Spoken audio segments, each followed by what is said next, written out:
দর্শক, নির্বাচন যত এগিয়ে আসছে, নির্বাচনকে কেন্দ্র করে আলোচনা তো রয়েছেই, তেমনি একটা আলোচনা উস্কে দিয়েছেন আজকে জাতীয় পার্টির মহাসচিব শামীম হায়দার পাটোয়ারি। তিনি যেটা বলেছেন সেটা মানে একটা আতঙ্কেরই ব্যাপার। তিনি বলতে চাইছেন দেশ গৃহযুদ্ধের দিকে যেতে পারে যদি নির্বাচন সঠিকভাবে না হয়, সুষ্ঠুভাবে না হয়। দেশ গৃহযুদ্ধের দিকে যাবে এরকম আশঙ্কা তিনি কেন করছেন? যদিও নির্বাচনের প্রাক্কালে আমরা দুটো বড় হত্যাকাণ্ডের ঘটনা এরই মাঝে দেখে ফেলেছি।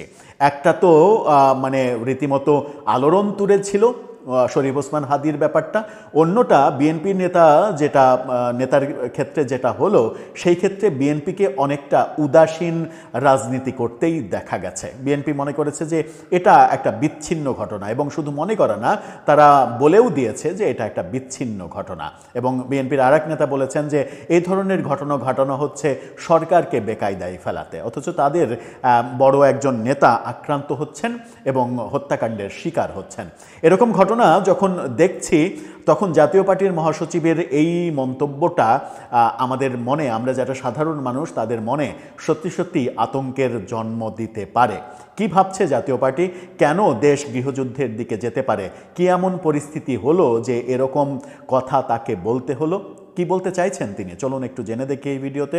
থাকবেন পলিটিক্স টিভির নিয়ে। বলছিলাম, দেশ গৃহযুদ্ধের দিকে যেতে পারে এরকম ভয়াবহ মন্তব্য করছেন জাতীয় পার্টির মহাসচিব। কেন মন্তব্য করছেন তাকে নিয়ে বাংলা ট্রিবিউন এই খবরটা দিয়েছে। বাংলা ট্রিবিউন তাদের শিরোনামটা দেখে নিতে পারেন। সেখানে বলা হচ্ছে, ভোট সুষ্ঠু না হলে দেশে গৃহযুদ্ধ হতে পারে। জাপা মহাসচিব দরজায় কড়া নাড়ছে ত্রয়োদশ জাতীয় সংসদ নির্বাচন, এই নির্বাচন সুষ্ঠু না হলে গৃহযুদ্ধ হতে পারে, এমন মন্তব্য তিনি করেছেন। আগারগাঁয়ে নির্বাচন কমিশন অফিসে মিটিং শেষে তিনি এ ধরনের মন্তব্য করেছেন। জাপা মহাসচিব বলেছেন, এই ভোটটি সুষ্ঠু হওয়া জাতির জন্য প্রয়োজন।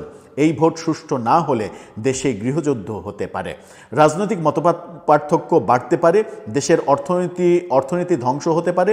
এই ভোটটি দেশকে বাঁচাতে পারে যদি শুধু সুষ্ঠু হয়।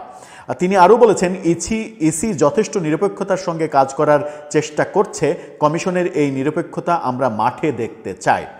ইসির কিন্তু প্রশংসাও করলেন। এটা কিন্তু একটা দারুণ ব্যাপার। এই প্রথম মানে ইলেকশন কমিশনের কেউ প্রশংসা করছে এরকম প্রকাশ্যে, এটা দেখলাম আমরা। যেখানেই মব সেখানেই প্রতিরোধ, এই নীতিতে সরকারকে এবং নির্বাচন কমিশনকে চলতে হবে। কমিশন যে দৃঢ়তা দেখাচ্ছেন, আমরা চাই 17 লাখ সরকারি কর্মচারী ওই দৃঢ়তা দেখাবে। মবের কথা তিনি বলেছেন, এবং তিনি স্পষ্ট করে বলেছেন যে মবকে যদি প্রতিরোধ করা না যায়, মবকে যদি ঠেকানো না যায়, তাহলে এই নির্বাচন অসম্ভব হয়ে পড়বে। অনেকদিন আগেই মার্কিন ভারপ্রাপ্ত রাষ্ট্রদূতের কাছে প্রধান নির্বাচন কমিশনার তিনি মন্তব্য করেছিলেন এই মব নিয়ে। তাকে প্রশ্ন করার প্রেক্ষিতে তিনি বলেছিলেন যে এখন তো একটা কেন্দ্রে মব হচ্ছে, নির্বাচনের সময় সেটা 300টা কেন্দ্রে বিভক্ত হয়ে যাবে, 300 ভাগে বিভক্ত হয়ে যাবে সেই মব।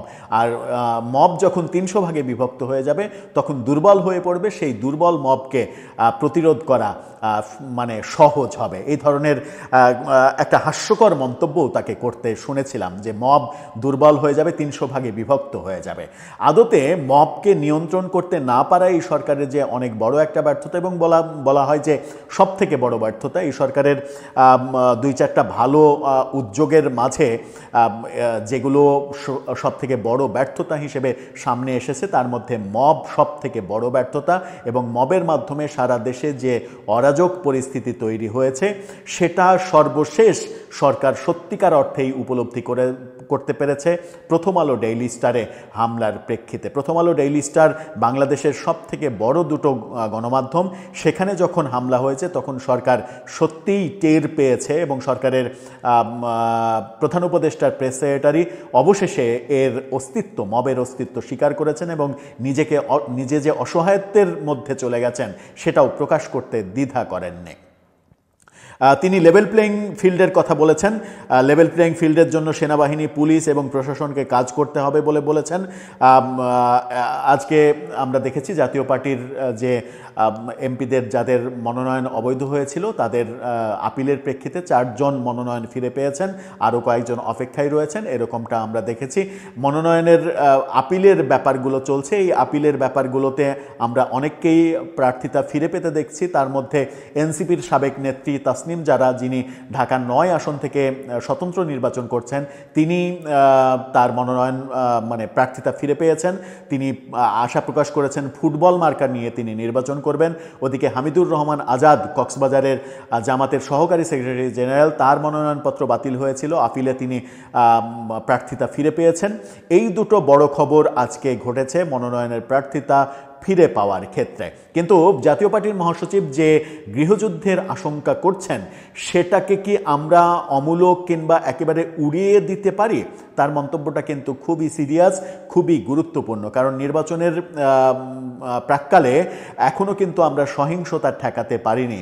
সারা দেশে নানা ধরনের সহিংসতা হচ্ছে। কালকে বেশ কয়েক জায়গায় অনেকগুলো সংঘর্ষের ঘটনা দেখেছি। কখনো বিএনপি, কখনো বিএনপি এনসিপি, কখনো বিএনপি জামাত। এই ধরনের ব্যাপারগুলো বারবার আমাদের সামনে আসছে গণমাধ্যমের মাধ্যমে।